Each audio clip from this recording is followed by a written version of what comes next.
Hey, hey, hey, it's Rebecca, and you are listening to Resilient by Design. Today's a shorty episode, and I want to talk about virtual assistants. And specifically, I wanted to do this topic close to Mother's Day, just because I feel like all the mamas out there could use some support. And I'm sure the dads could use support too, so this could apply to you as well. But as a mom myself, I know how crazy it can be and how much is on our plates. And running a business is just one more thing in addition to running a family, running a household.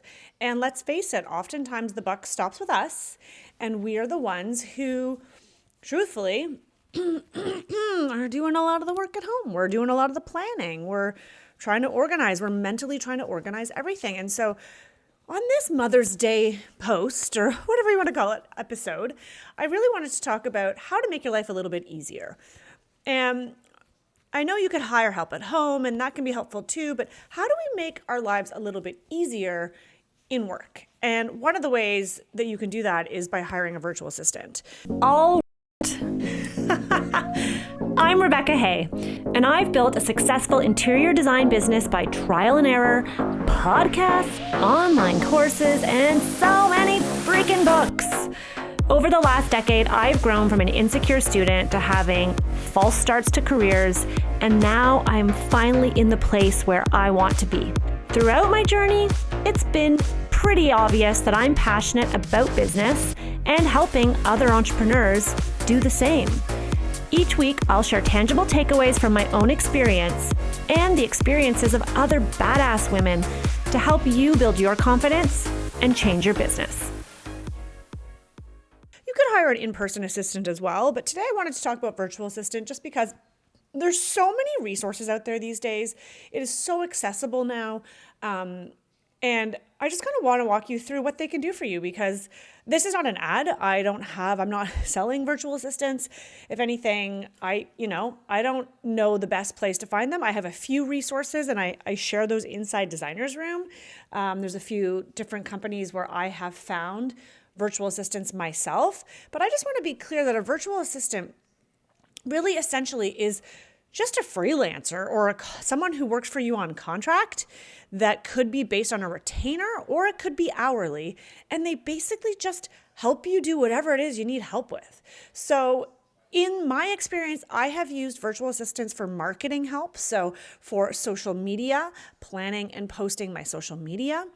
I've used virtual assistant help for the marketing, the back end of setting up my course launches, making sure that the platform is all set up, managing the Facebook groups, getting that set up.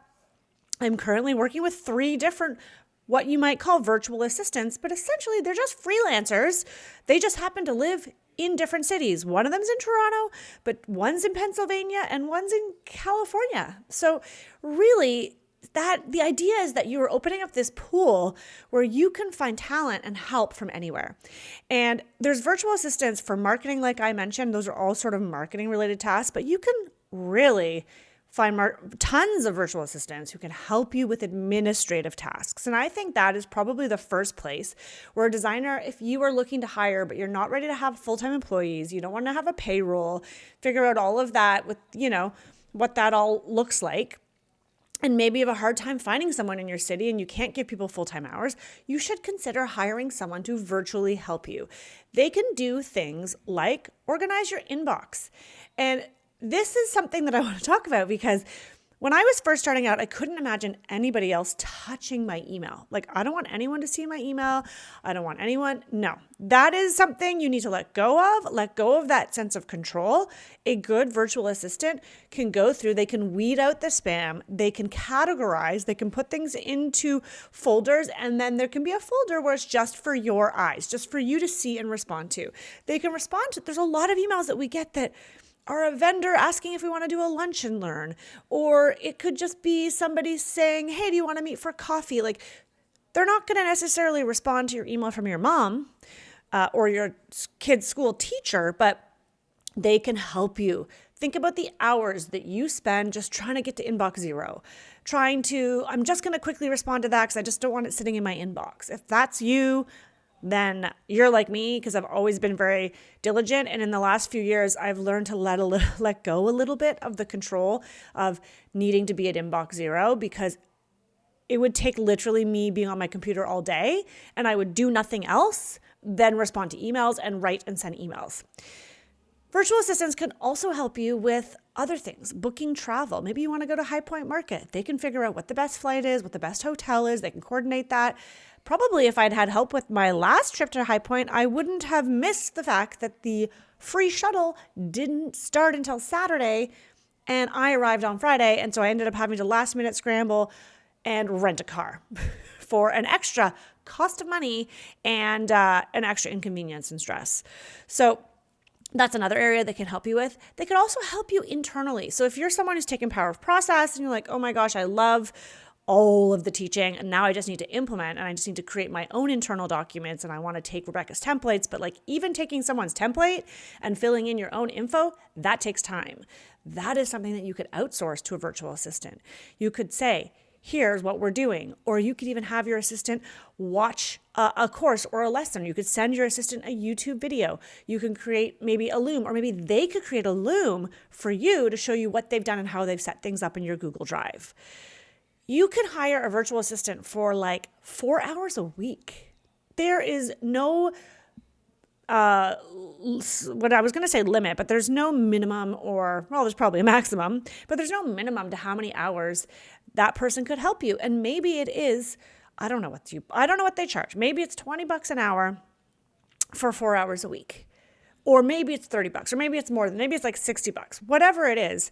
If you can get really specific and you know those areas where the assistant can help you, you can free up your time. I want you, if you're listening to this shorty episode and you're like, oh, I've been thinking about this and wondering and I don't know, just do a Google search. Just start. Ask around. If you're in Designer's Room, post a message in the Facebook group. Ask where other people have found them. I will share in that group, the places where I have found my virtual assistants for various tasks and the other companies that I've heard of. I haven't actually hired from, but I know of, because I think that the biggest hurdle to any of us hiring is that first step. It's uncomfortable. It's scary. We feel like, oh, I don't want to give up control. You could hire a virtual assistant to do your sales calls and your discovery calls for you if you really want, and you find someone with that skill set. I had a designer send me a message the other night saying, Rebecca, do you know people who have someone else do their discovery calls? Like, it might make them look more professional. And I said, yeah, I do actually. I know designers who have people and all they do is answer their phones virtually and schedule and host the discovery call. They essentially have a script. They know the business really well. They're able to say, okay, and assess if it's the right fit. And then that virtual assistant books the consultation. You may not be ready quite for that, but I am telling you, if you dream it, it does exist. You just need to start looking. And before you look, what I recommend you do, because this is a mistake that I made early on, I was like, I just need help. I need help with everything. And then when I was looking, people wanted to know specifically what the tasks were, and I didn't even really know myself. Now I'm much more specific and intentional, and a lot of these sites are going to ask you to have a specific list of what this person will do, because they want to make sure they're matching you, or they're matching you with somebody who has that skill set, and so that you can have success with them, or the individuals who are reading your post will know whether or not it's the right fit for them. And so you're going to save yourself a lot of time and headache.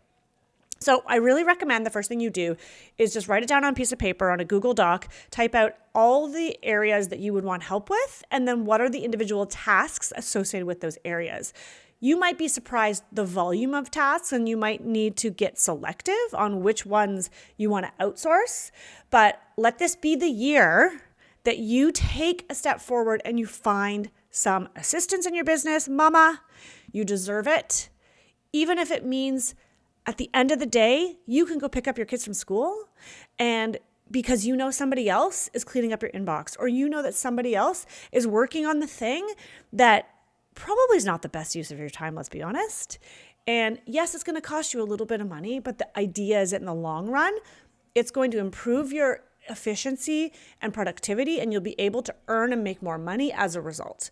So that's my little push to get you out there hiring. I can tell you one of the hardest parts of running my business over the years has been managing people. I'm not trained. I don't have any experience in HR or management. So that has been a really steep learning curve. But I can tell you that I started hiring right away. Like within my first year of business, I had either an intern or a part-time junior assistant helping me. And I think hiring out even small tasks has been one of the quickest ways to free your time up so that you can focus on those things that move the needle.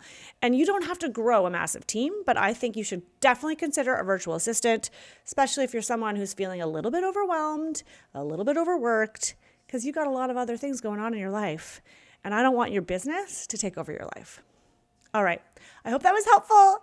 I'll see you soon.